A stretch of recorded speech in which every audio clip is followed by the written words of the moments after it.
And as you would expect, I'm going to say that I have enjoyed the first year we've had, even though we've had some disagreement on the agenda of the committee.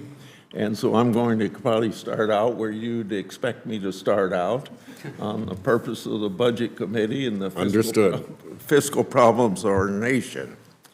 One of my hopes for the year is for this committee to turn its attention to the pressing fiscal challenges that we face as a nation.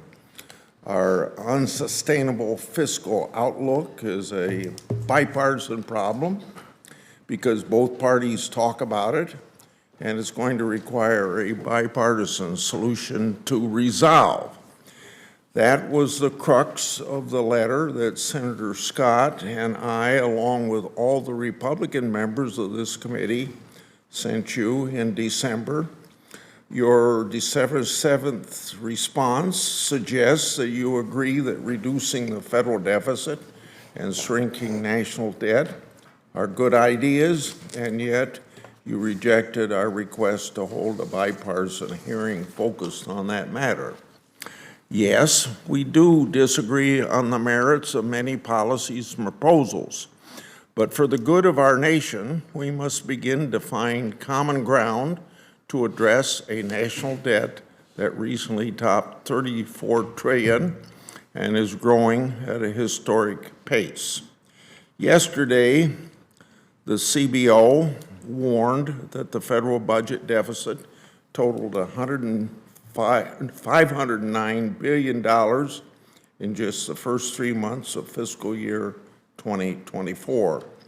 That's $87 billion more than this time last year, and that's despite the fact that revenues are coming in 8% higher than a year ago.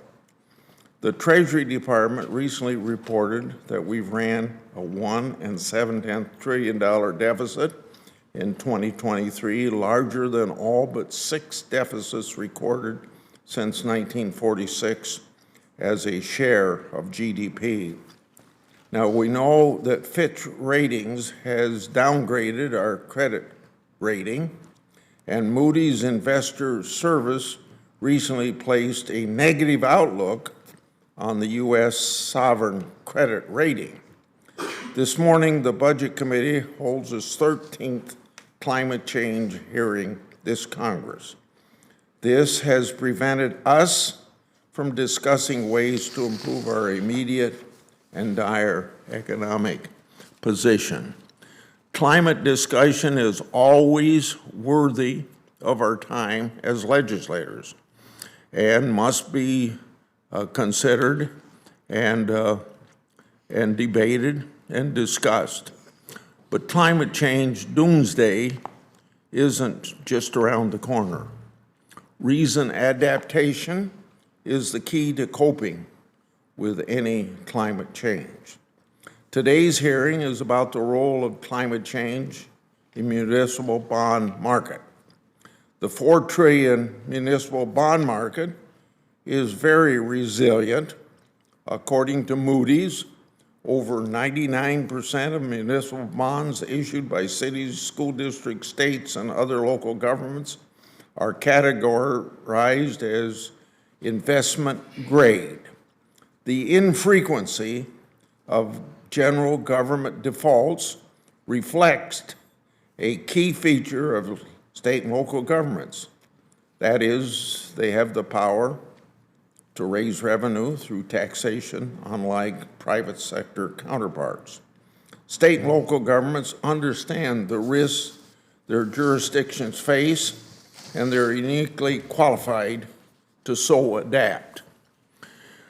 Where there have been defaults in municipal bonds, it's been in places that's been mismanaged for decades, such as the city of Detroit.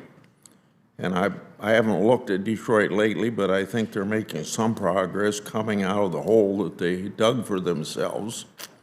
In fact, according to Moody's, they've never seen a bond they rated default due to natural disasters.